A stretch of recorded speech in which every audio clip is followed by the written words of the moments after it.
आज हम सीखेंगे रूल नंबर 2 में डबल इंट्रोगेटिव सेंटेंस में होने वाले परिवर्तन।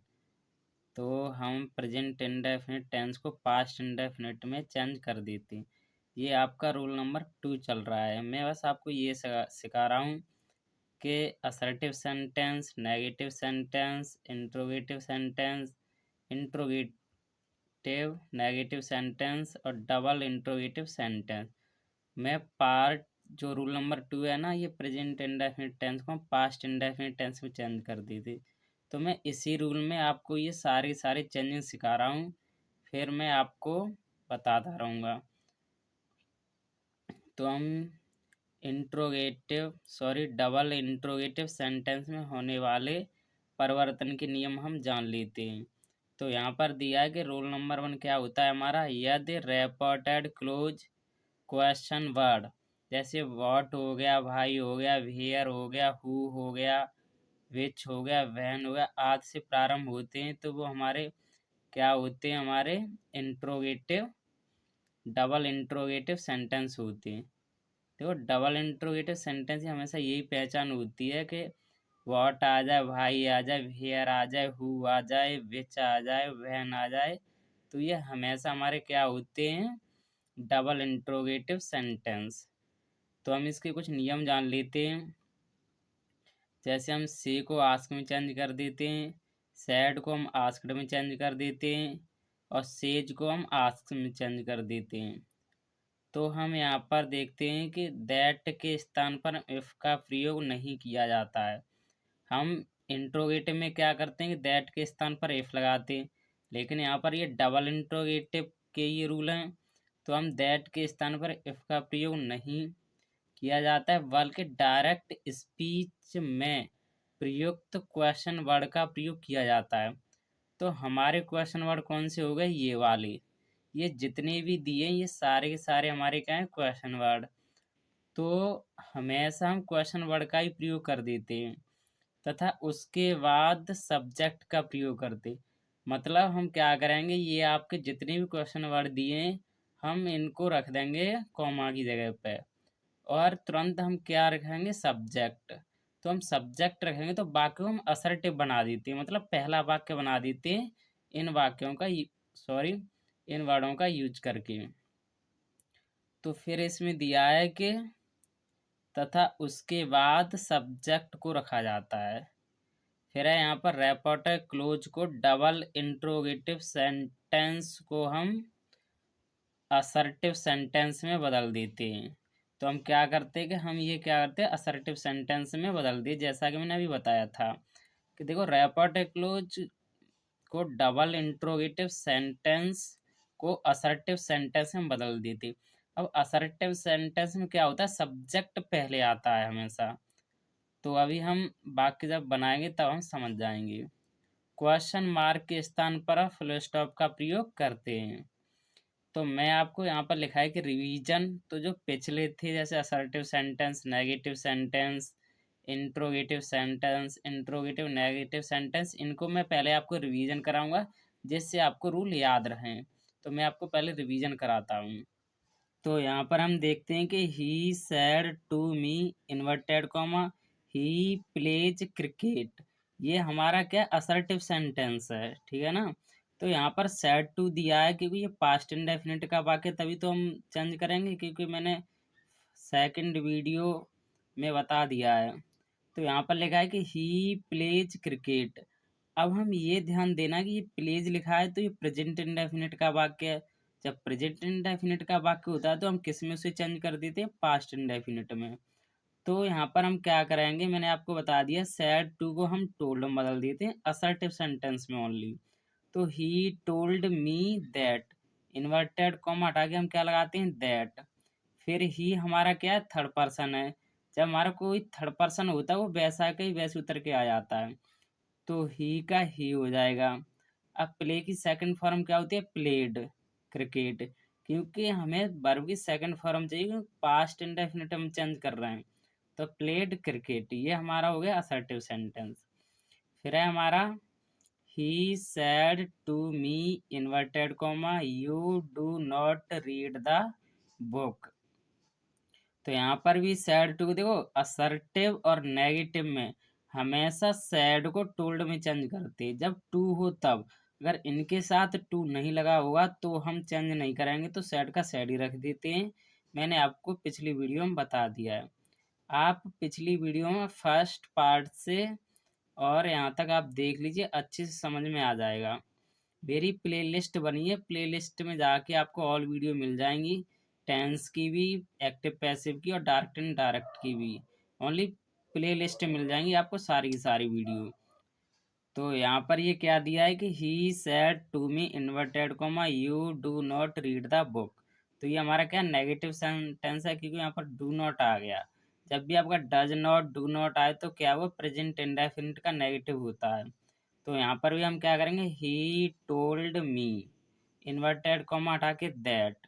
मैंने आपको पिछली वीडियो में बता दिया, जब भी आपका सेकंड पर्सन होते हैं, यू योर्स, ये तुम्हारे क्या है सेकंड पर्सन, और हमेशा सेकंड पर्सन ऑब्जेक्ट के अनुसार चेंज होती है। तो यहाँ पर ऑब्जेक्ट ये वाला है, ये सब्जेक्ट है, ये ऑब्जेक्ट है। तो हम ये सेकंड पर्सन है, इसलिए हम क्या करेंगे, इसको चेंज करेंगे ऑब्जेक्ट के अनुसार। तो मैंने आपको बताया, जब भी मी हो और यू का पेयर आए तो हमेशा आई में चेंज कर देते हैं। मैं आपको थर्ड पर्सन और फर्स्ट सेकंड थर्ड पर्सन आपको रिवीजन करा देता हूँ, जिससे आपको याद रहे, क्योंकि आप पर्सन को चेंज नहीं करना सीख पाओगे तो वाक्य आप नहीं बना पाओगे। तो मैं एक बार फिर से आपको रिवीजन करा देता हूँ। देखो, ये सारे के सारे आपके प्रोनाउन हैं। क्या है आपके प्रोनाउन? तो ये आपका क्या होगा, फर्स्ट पर्सन, आई मी माई माइन, बी अस अवर अवर्स। ये तुम्हारे सारे के सारे फर्स्ट पर्सन हो गए। और ये जितने भी फर्स्ट पर्सन होते हैं ये हमेशा सब्जेक्ट के अनुसार चेंज होते हैं। और ये हमारा सेकंड पर्सन है, यू योर योर्स। ये सारे के सारे हमेशा ऑब्जेक्ट के अनुसार चेंज होंगे, जो रेपर्टिंग क्लोज होता है। थर्ड पर्सन ये है, इनकी कोई चेंजिंग होती ही नहीं है। जैसे he, him, his, she, her, hers, its, they, them, their, theirs. तो इनकी चेंजिंग कोई भी नहीं होती है। अगर ये हमेशा रेपोर्टेड क्लोज में होंगे तो इनकी कोई चेंजिंग नहीं होती है। तो आपको ये याद रखने के फर्स्ट पर्सन कौन कौन से होते हैं, सेकंड पर्सन कौन कौन से होते हैं, थर्ड पर्सन कौन कौन से होते हैं। ऑब्जेक्टिव केस की जगह पर ऑब्जेक्टिव केस आता है, सब्जेक्टिव केस की जगह सब्जेक्टिव केस आता है, पजेसिव केस की जगह पजेसिव केस आते। तो आप ये बार बार वाक्य में देखते रहोगे, करते रहोगे, तो आप आसानी से बना लोगे। तो यहाँ पर मैंने आपको बता दिया है कि यू हो और मी हो, क्योंकि यू हमारा सेकंड पर्सन है तो मी के अनुसार हम क्या कर देंगे, आई। तो आई, क्योंकि ये प्रेजेंट इंडेफिनिट में तो पास्ट इंडेफिनिट में जाएंगे। तो पास्ट इंडेफिनिट में डिड नॉट लगता है, वर्ब की फर्स्ट फॉर्म आ जाती है।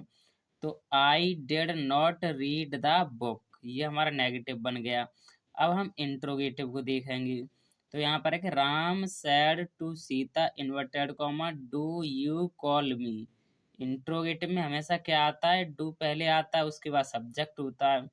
तो मैंने आपको इंट्रोगेटिव में पहचान बता रखी है, जब भी आपका सेड टू आए तो हम आस्क्ड में चेंज कर देते हैं, और इन्वर्टेड कॉमा की जगह पर दैट का यूज करते हैं, फिर हम उसके बाद तुरंत सब्जेक्ट रखते हैं, मतलब उसको हम असर्टिव सेंटेंस बना लेते हैं। मैंने आपको पिछली वीडियो में बता दिया है। तो यहाँ पर देखो, सब्जेक्ट हमारा कहाँ पर मिलेगा, क्योंकि ये हमारी क्या है, हेल्पिंग वर्ब है। हेल्पिंग वर्ब के बाद होता है वो हमारा सब्जेक्ट होता है। तो यू हमारा यहाँ पर सब्जेक्ट है। सब्जेक्ट हमारा कौन सा, सेकंड पर्सन, अभी मैंने बताया था। तो जब ये हमारा सेकंड पर्सन है तो हम किसके अनुसार, ऑब्जेक्ट के अनुसार चेंज करेंगे। तो ऑब्जेक्ट क्या है, सीता। सीता क्या है, स्त्रीलिंग, मतलब फीमेल है। तो हमेशा मैंने आपको बताया कि जब भी कोई ही हो, सी हो, या किसी का नाम हो, तो उसके अनुसार जो कोई भी प्रोनाउन हो तो उसको हम उसी में चेंज कर देते हैं।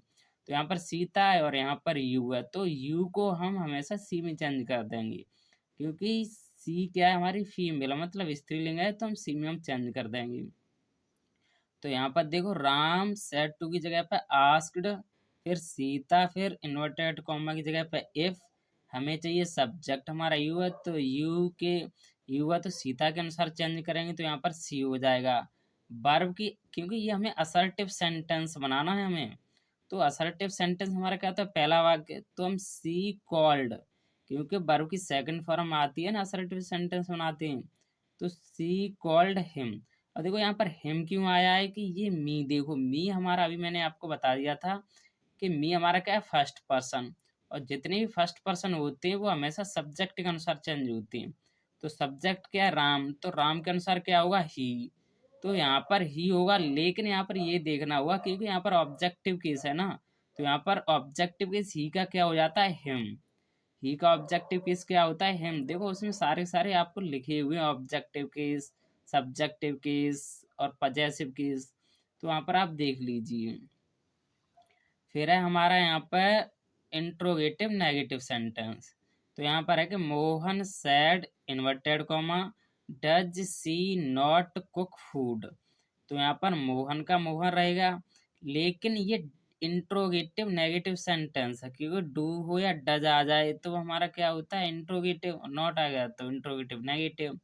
तो यहाँ पर ये देखना होगा, मैंने आपको बताया है कि यहाँ पर सैड के बाद इंट्रोगेटिव हो चाहे इंट्रोगेटिव नेगेटिव हो, चाहे डबल इंट्रोगेटिव हो चाहे डबल इंट्रोगेटिव नेगेटिव हो, रूल इनमें सेम ही होती है।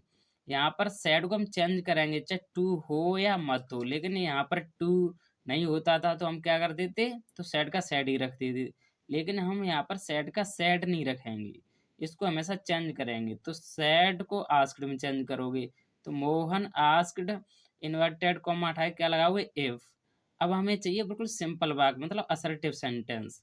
तो यहाँ पर ये नेगेटिव है ना, नॉट लगाए, तो हम क्या बनाएंगे, इसको नेगेटिव में ले जाएंगे।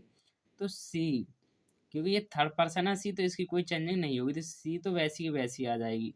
तो सी डिड नॉट कुक फूड। तो ये हमारे यहाँ तक हमारे क्या होगा, ये सारे आपको रिवीजन करा दिए। अब मैं डबल इंट्रोगेटिव सेंटेंस के वाक्य बताऊंगा। देखो अब यहाँ पर क्या है आपका, ये है डबल इंट्रोगेटिव सेंटेंस। तो यहाँ पर लिखा है कि Sohan sad inverted comma why do I play in the field question mark. तो यहाँ पर ये ध्यान रखना है, मैंने आपको बताया था अभी कि जब भी आपका भाई आ जाए या फिर वेयर आ जाए, फिर आपका हाउ आ जाए, चाहे आपका वैन आ जाए, तो वो हमेशा कॉमा के स्थान पे आ जाते हैं। जितने भी क्वेश्चन वर्ड होते हैं वैसे के वैसे उत्तर आते हैं। तो यहाँ पर क्या करोगे, सोहन आस्क्ड इन्वर्टेड कॉमा की जगह पे ये भाई है तो हम भाई को ही रख देते हैं। और इसके बाद हम तुरंत क्या रखते हैं, सब्जेक्ट। अभी मैंने आपको रूल में बताया था, देखो अभी मैंने आपको रूल में ये बताया था कि यहाँ पर क्या होता है, दैट के स्थान में इफ का प्रयोग नहीं किया जाता, बल्कि डायरेक्ट स्पीच में प्रयुक्त क्वेश्चन वर्ड का प्रयोग किया जाता था, उसके बाद सब्जेक्ट को रखते हैं। और यहाँ पर क्या करते हैं कि डबल इंट्रोगेटिव सेंटेंस को असर्टिव में सेंटेंस में बदल देते हैं, और क्वेश्चन मार्क के स्थान फुल स्टॉप का प्रयोग करते हैं। तो बस यही नियम है आपके। तो यहाँ पर ये क्या दिया है, तो हम क्या करें, सोहन आस्क्ड भाई। अब देखो सब्जेक्ट हमेशा डू या डज के बाद होता है, तो सब्जेक्ट हमारा आई है, आई हमारा फर्स्ट पर्सन है, तो फर्स्ट पर्सन किसके अनुसार चेंज करोगे, सब्जेक्ट के अनुसार। तो सब्जेक्ट यहाँ पर सोहन है, मतलब मेल है, पुल्लिंग है। तो अब क्या करोगे, इसको हमेशा ही में चेंज कर दोगे। तो सब्जेक्ट के बाद क्या आ गया हमारा, ही। क्योंकि सब्जेक्ट हमारा ही है ना, तो हमें सब्जेक्ट लेना है जितने भी क्वेश्चन वर्ड आ जाएं। तो भाई ही असर्टिव सेंटेंस में चेंज करेंगे तो वर्ब की हमें क्या चाहिए, सेकंड फॉर्म। तो प्लेड इन द फील्ड, ये हमारा डबल इंट्रोगेटिव हो गया। अब है हमारा Sunil said to me inverted comma when do you go to home question mark. तो यहाँ पर ये देखना कि सुनील का सुनील हो जाएगा, आस्क्ड हो जाएगा, सेट टू को हम किस में बदल देंगे, आस्क्ड में, फिर मी। अब देखो यहाँ पर वैन है तो आप वैन ही रख दोगे कॉमा की जगह पर। उसके बाद तुरंत सब्जेक्ट चाहिए, तो सब्जेक्ट क्या है, डू या डज के बाद होता है, वो हमारा सब्जेक्ट होता है। तो यहाँ पर यू हमारा सब्जेक्ट है, लेकिन मैंने आपको बताया यू हमारा क्या है, सेकंड पर्सन। जब ये सेकंड पर्सन है तो हम मी के अनुसार चेंज करेंगे तो क्या हो जाता है, आई। तो यहाँ पर आई। और गो की सेकंड फॉर्म क्या होती है, वेंट, तो went to home full stop. तो यहाँ पर बस ये याद रखना है कि हम इसको असर्टिव सेंटेंस बना देते हैं, और जो कोई भी आ जाए वैन वेयर हाउ तो हम कॉमा की जगह पर रख दिए, तो उसके बाद सब्जेक्ट, फिर असर्टिव सेंटेंस में चेंज कर देते हैं। बस आपको ये रूल पता होने चाहिए। तो हमारा लास्ट वाक्य है, Radha said to Ram inverted comma why do I not read the book question mark. तो यहाँ पर Radha asked Ram inverted comma की जगह पे हम जो हमारा क्वेश्चन बड़ा आया उसी रख देंगे, भाई तो भाई। अब डू के बाद आई तो ये हमारा सब्जेक्ट हो गया, सब्जेक्ट हमारा आई है, तो ये हमारा फर्स्ट पर्सन है, तो फर्स्ट पर्सन हम सब्जेक्ट के अनुसार चेंज करेंगे। तो सब्जेक्ट क्या है, राधा, तो राधा के अनुसार हम क्या कर देंगे, सी। क्योंकि मैंने आपको पहले ही बता दिया है कि जब भी आप ही हो, सी हो, या फिर किसी का नाम हो, कोई भी यहाँ पर पर्सन हो, तो उसे हम उसी में बदल देते हैं। तो यहाँ पर राधा के अनुसार हम क्या कर देंगे, सी। अब देखो ये नेगेटिव है तो हमें नेगेटिव ही चाहिए, तो सी के बाद did not read the book. तो ये सारे के सारे आपके वाक्य बन चुके हैं। तो आप इनको पार्ट, आपने वीडियो नहीं देखी तो पार्ट 1 से आप वीडियो देख लीजिए, सारी की सारी आपको आपको समझ में आ जाएंगे वाक्य जितने भी हैं। तो मैंने आपको बता दिए हैं पार्ट 1, पार्ट 2, पार्ट 3, ये सारी वीडियो आपको प्ले लिस्ट में मिल जाएंगी। तो आप प्ले लिस्ट में जाके ये सारी की सारी वीडियो देख लीजिए। तो अगर वीडियो अच्छी लगे तो सब्सक्राइब कर लीजिए हमारे चैनल को, जिससे कि आपको न्यू वीडियो मिलती रहें। जय हिंद, जय भारत।